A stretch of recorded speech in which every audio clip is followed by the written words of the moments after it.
ยืมข้อความมือน้องเลิดสายเลือดเคอในไหลลงเนื้อเจออยู่กูข้าวยำใน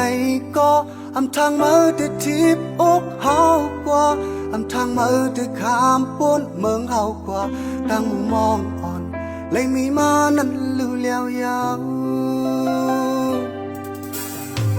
ผู้ว่าและกังเจออำเลยโฮมกันเสียซ้อมมาเลยอำปอกขึ้นมาก็เป็นลองผู้ว่าเก่าเป็นลองดังไม่เก่าก็เป็นหายเฮาสองมีไว้วันหลังการจะมาลงเอ็ดสังไว้ยาว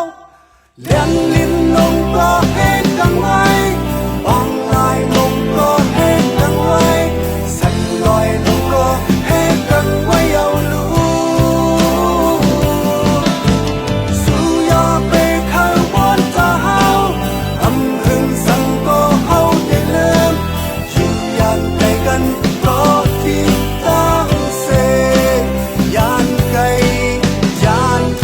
ย้าลู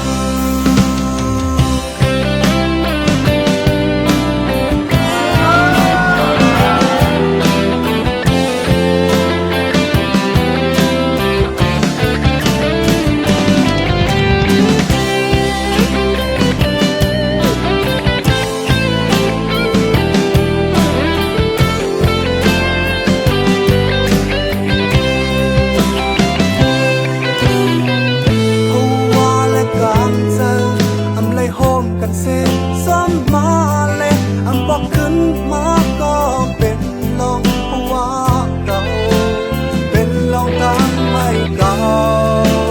ก็เป็นหายเฮาสองมีไว้วันหลังการจะมาลงเอ็ดสังไว้ยาวเลี้ยงลิ้นลงก็เอ็ดกังไว้บางลายลงก็เอ็ดกังไว้สั่นลอยลงก็กันไว้เอาลูสู้ยอมไปเข้าวันตาเฮาอำถึงสั่งก็เฮาอย่าลืม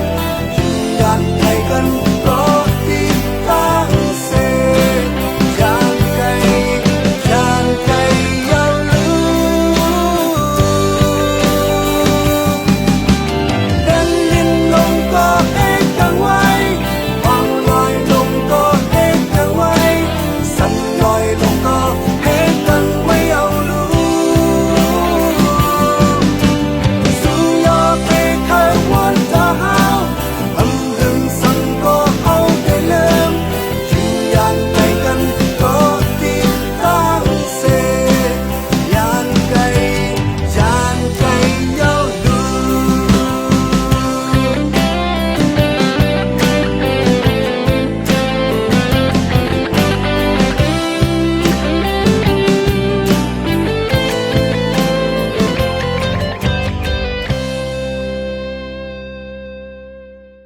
ท้องฟ้ากับท้องด้วยกันหรอเล่นลิ้นลงก็บางลายลงก็สั่นลอยลงก็